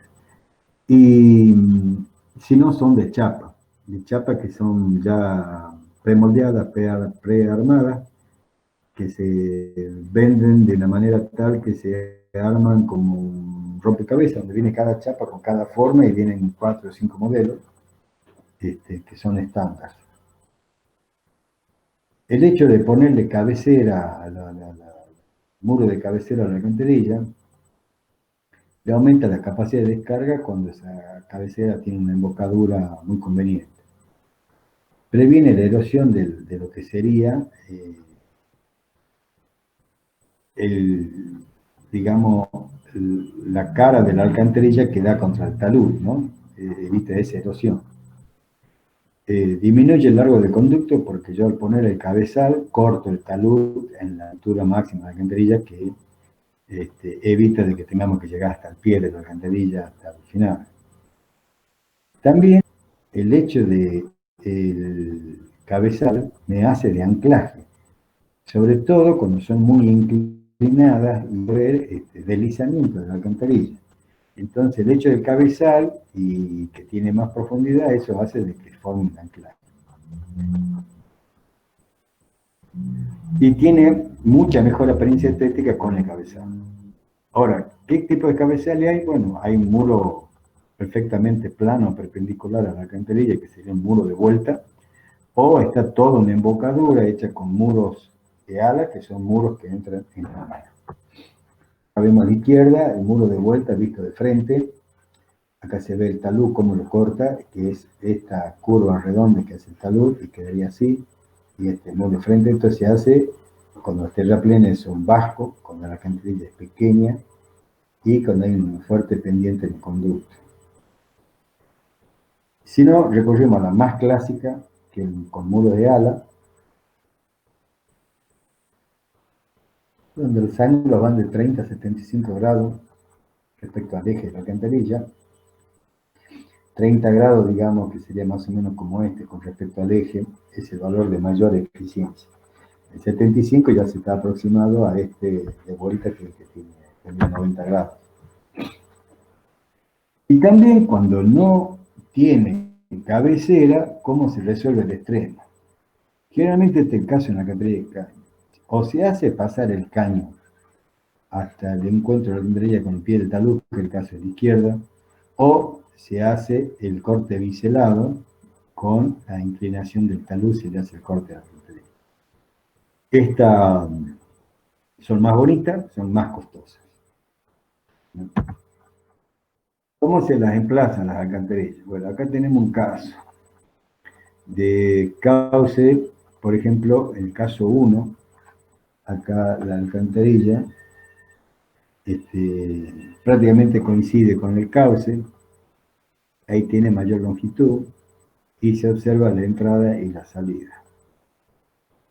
Ahora, se conserva. Si se desplaza la salida, tenemos el caso 2, digamos, que emboca como venía, pero hay que hacer una obra de desvío del cauce de salida para que se enganche de nuevo con el cauce natural y la ponemos recta. Esta es una alcantarilla más corta que la 1, menos costo en la alcantarilla, pero requiere un costo adicional y también una cuestión de jurisdicción de tierra en caso de que esto esté dentro o no de la protección de la zona de camino.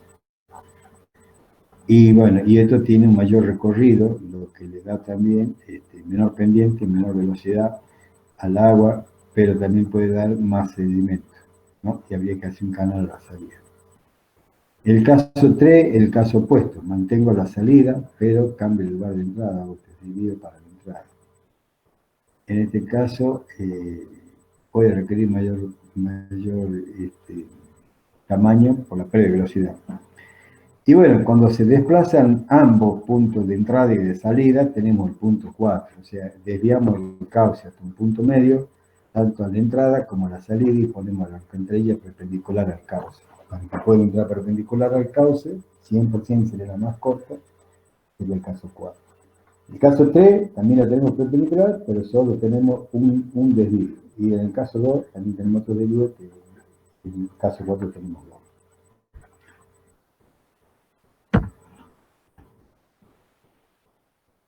Esta situación se resuelve observando mucho en el lugar y haciendo un análisis no tan solo de los costos no son tan significativos, pero sí de lo dificultoso y complicado de las tareas de desvío. Si son ríos que tienen muy baja o curso de agua con muy bajo caudal de estiaje, sí no hay problema. Ahora, cuando tiene un caudal de estiaje importante, los desvíos son costosos y complejos. Ahora, transversalmente y según la pendiente que tiene el cauce o el curso que va a pasar por la alcantarilla, podemos tener el caso, el más simple sería el primero, que tiene la pendiente natural del cauce, está todo limpio. En el de aquí abajo, tienen un cambio de pendiente transversal, digamos, el terreno, así que el terreno hubo que rectificarlo y donde también se rectifica la pendiente de la alcantarilla. Y en el caso de la derecha, tenemos una alcantarilla que para llegar hasta el final del encuentro del talud requiere de un relleno para poder mantenerla recta. Si no, no puede mantenerse de esta forma. Y habría que hacer esa obra aparte. Y ya la pendiente muy pronunciada, la alcantarilla hay que sujetarla, hay que ponerle anclaje. Con el muro y se pone un anclaje en el medio. Esto cuando las pendientes son mayores al 20%. Y esto se usa mucho en caños, con diámetro mayor de un metro y con pendiente máximo del 20%. Y el caño mayor de un metro. Si el caño es menor de 60, la pendiente puede llegar hasta el 25%. Bueno, y acá tenemos lo que hablamos recién, luces múltiples. Se usan cuando no hay posibilidad de elevar el terraplén. En vez de poner una sola alcantarilla alta, ponemos dos más bajas o tres más bajas. Esto es cuando hay caudales importantes, son más económicas que las de luz única, porque, digamos, otra llevaría una sección aporticada con estructura de hierro más que importante. En este caso la estructura se reduce mucho. Son más económicas que varias de luz única. Si se usa en caño hay que poner, se llama de batería de caño.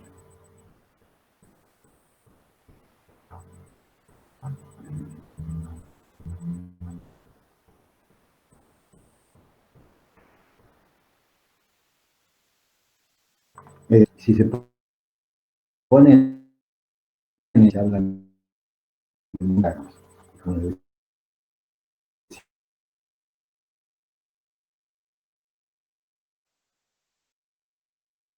decía, ahora hay que llenar el lecho, no pasa que el caudal no pasa igual. Y si hay arrastre, hagamos de ramas, de árboles, esas cosas, bueno, el muro central puede generar la acumulación de todo lo que sea material de arrastre de vegetación y producir la obstrucción y hasta la obstrucción total de la alcantarilla. Y tenemos el caso de alcantarillas las circulares, se hacen ligeramente de caños de hormigón, también hay metálicas. Cuando son caños de hormigón, son caños premoldeados, son caños de 1 metro de largo. O, si tenemos que elegir los diámetros, mayor de 80 centímetros por limpieza y hasta 1,20 m para el transporte, que es más económico. Se construyen desde agua abajo de tal manera de que el enchufe vaya en el sentido de evitar la pérdida de agua, digamos, por la disposición del enchufe, donde se conecta un tramo de caño con otro. Estos caños generalmente tienen 1 metro de largo. El enchufe va hacia aguas arriba, ¿no? Para que el agua cuando entre no salga por el enchufe. Si yo lo pongo al revés, saldría el agua por el enchufe en cada junta. La entrada se puede hacer con un extremo prolongado, o sea, prolongar el caño. Eso le da un menor comportamiento hidráulico, no controla la erosión en los extremos y los muros la encarecen mucho. Se me quedaría barata porque es hormigón premoldeado. Y no es el mismo que ponerse con son mucho más baratos.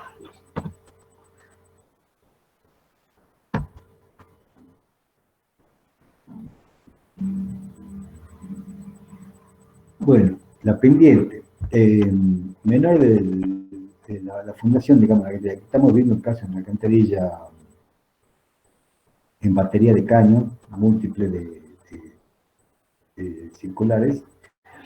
La separación entre caños,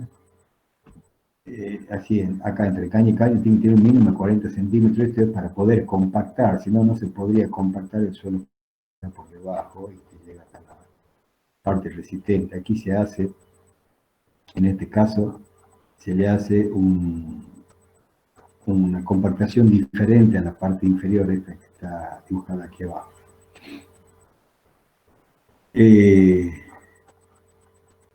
Si el suelo es compactado, digamos, el apoyo del caño es simplemente sobre el suelo, es si la pendiente de ese suelo en forma transversal, o sea, o longitudinal al caño, cuando está el camino longitudinal al caño, es menor del 10%.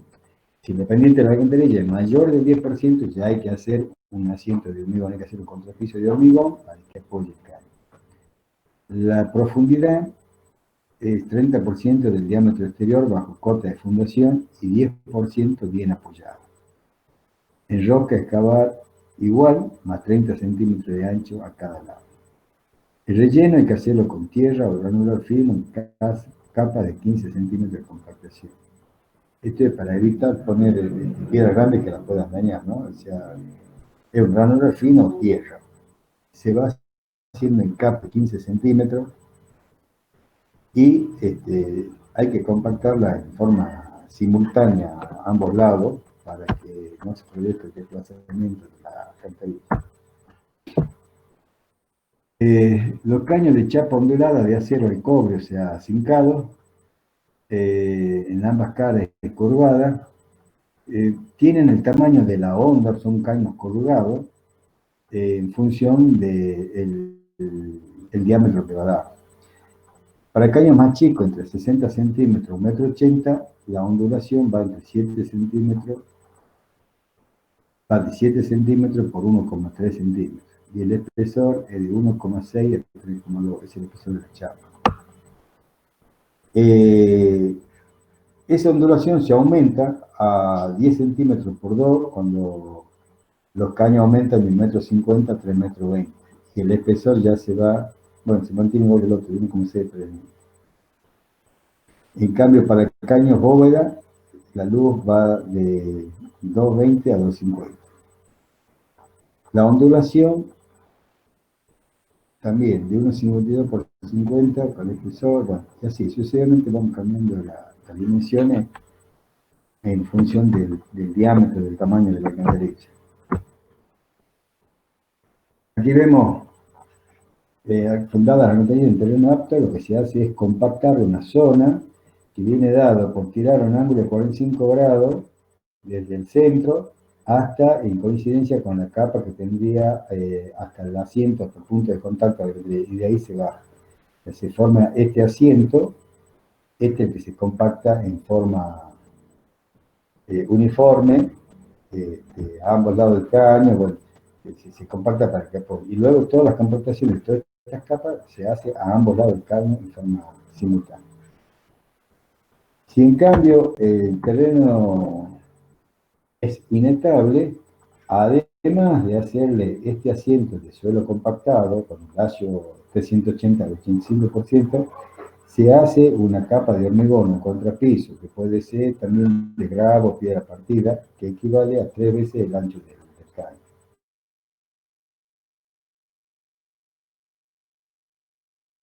Un ancho no del caño.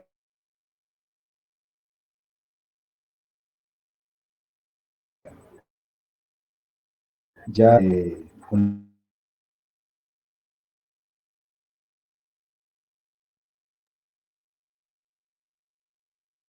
base.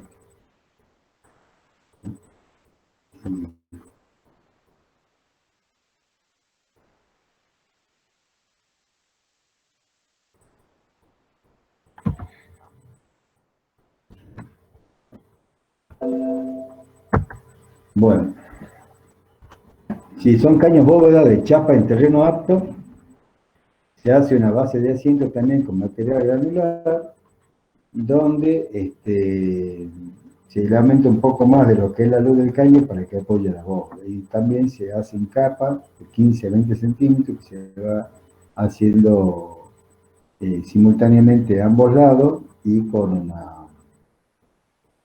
densidad al 85% del producto de estándar AH380.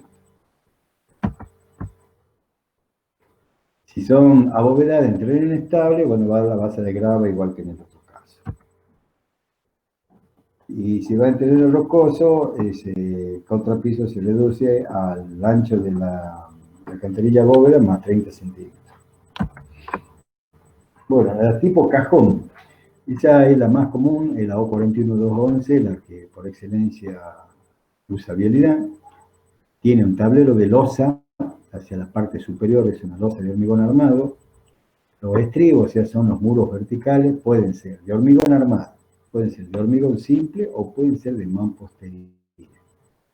O pueden ser totalmente de madera.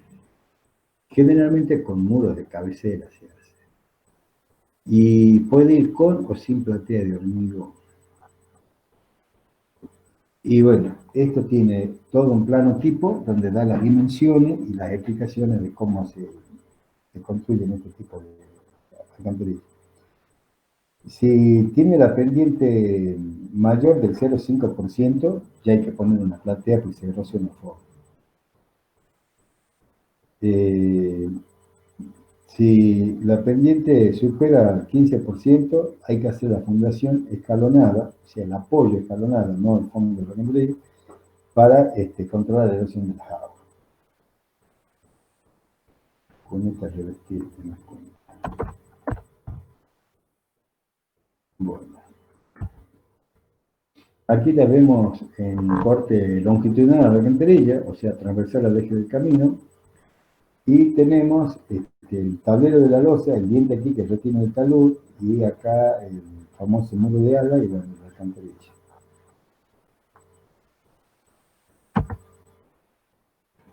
Acá tenemos para el cálculo de la estructura de la alcantarilla, va a depender de la carga que tenga por encima de la alcantarilla. Y la alcantarilla tiene una carga que siempre está en toda estructura, el peso propio.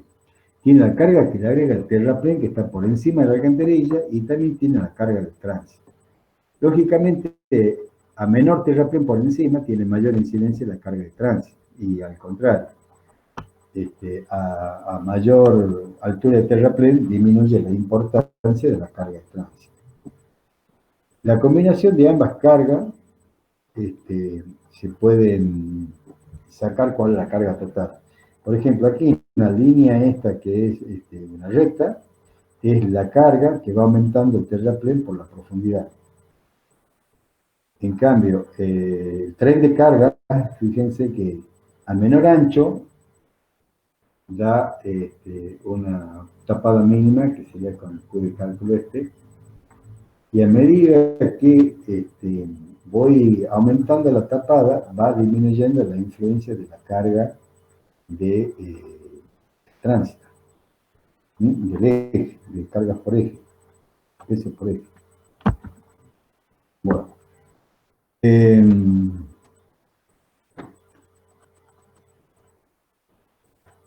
Ahora, digamos, vimos lo que era la alcantarilla, como una actitud de evacuadora, también está el balbadén. El puente canal se le llama a esa alcantarilla cuando está por encima, por ejemplo, un canal que cruza una ruta, por encima el canal va por encima de la ruta, entonces hay que hacer un puente canal para que el canal vaya por encima. La alcantarilla sería un puente canal.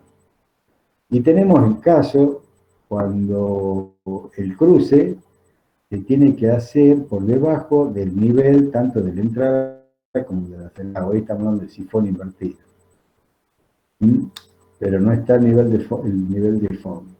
El sifón invertido no es propiamente un sifón, es un vaso comunicante. La ASTO la denomina alcantarilla hundida. Digamos que son sifones. Acá tenemos un dibujo de un sifón, donde la tapada mínima son 90 centímetros para principales, para caminos vecinales 60 centímetros y para un canal revestido simplemente 30 centímetros. La pendiente del tubo 2 por 1 en la parte de los quiebres, o sea, donde baja o cuando sube, 2 en 1, y el conducto en esta parte el 5%. Para las quebradas hay que estudiar la profundidad de socavación, y esto no se puede usar con corriente intermitente, tiene que ser permanente la corriente de agua. Si no, se produce el estancamiento, y luego viene más agua y no pasa. En cambio, está pasando continuamente, sí. La corriente tiene que ser tipo, digamos, común, no se puede usar cuando hay corrientes aluvionales. El sifón, el criterio para el dimensionado es que la salida del sifón tiene que estar por debajo del punto de entrada. Digamos, este entra por Z1 y sale por Z2. Entonces, cuando este nivel se levanta, empieza a llenar la cámara de acceso, pasa el conducto, llena la cámara de acceso, pasa por el conducto, sigue por el conducto por debajo hasta llegar a la otra cabecera, donde a medida que el nivel sube, va saliendo y tiene la energía Z2. Entonces, ¿cuál es el criterio? Que la energía disponible que nos da la diferencia de energía entre el punto Z1 y Z2, esto es si hacemos un trazado de diagrama de energía, o sea, una línea horizontal, y la energía, con la presión que tiene en cada punto, con el diagrama de Bernoulli, vamos a ir viendo cómo es la variación de la presión. Entonces dice que la energía disponible que tengo yo, que me da la diferencia de altura entre el ingreso y el egreso de la alcantarilla sifón, esa energía disponible tiene que ser mayor que las pérdidas de carga que voy a tener a lo largo de todo el sifón. ¿Qué se entiende como pérdida de carga? Bueno, acá hay una pérdida de carga por embocadura, acá hay una pérdida de carga por circulación, acá hay una pérdida de carga por el codo, pérdida de carga por circulación, pérdida de carga por codo y vuelta a la pérdida de carga.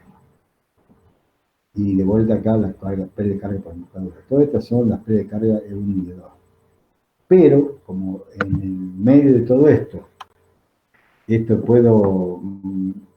puede agregarse mañana una válvula, puede agregarse algún elemento, se le da por protección, por seguridad, un 10% más se le agrega la P de carga. Entonces, lo que se pide es que la energía disponible, que la diferencia de la energía en el punto de acceso al punto de salida, se toma un incitador, sea mayor a 1,1 que todas las P de carga que hay en el punto 1 y 2.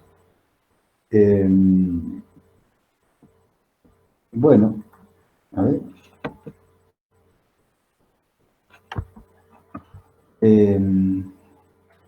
Para cuando son de hormigón y principales, el diámetro tiene que ser mayor de 90 centímetros y la velocidad mayor de 1 metro por segundo. La transición, o sea, la parte inclinada de la entrada y la salida, tiene que ser también con diámetro mayor de 90 y la velocidad mayor de 1 metro. La sumergencia en la entrada, el nivel de la entrada por debajo del nivel del agua, el sello de agua. Y la salida por debajo del tirante de agua, 1,1.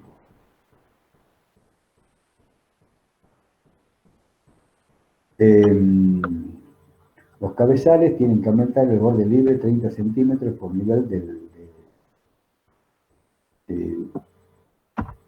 este cabezal, el borde libre tiene que estar por lo menos 30 centímetros del borde libre de agua, ¿no?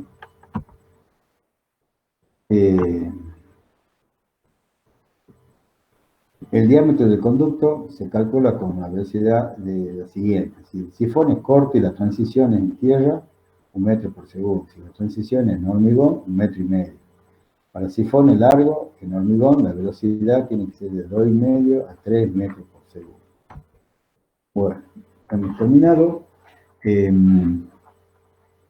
Hay un práctico sobre diseño donde vamos a ver ya más las aplicaciones de las fórmulas, del uso de nomogramas, de dilatación, etcétera, para el cálculo de la alcantarilla, y algunas curvas y ábacos para las cunetas, que no lo desarrollamos ahora porque, bueno, tienen el evaluativo ahora el lunes. Entonces ya la otra semana o la próxima ya veremos con otro docente y vamos a ver ese práctico. Así que bueno, esto es todo por hoy.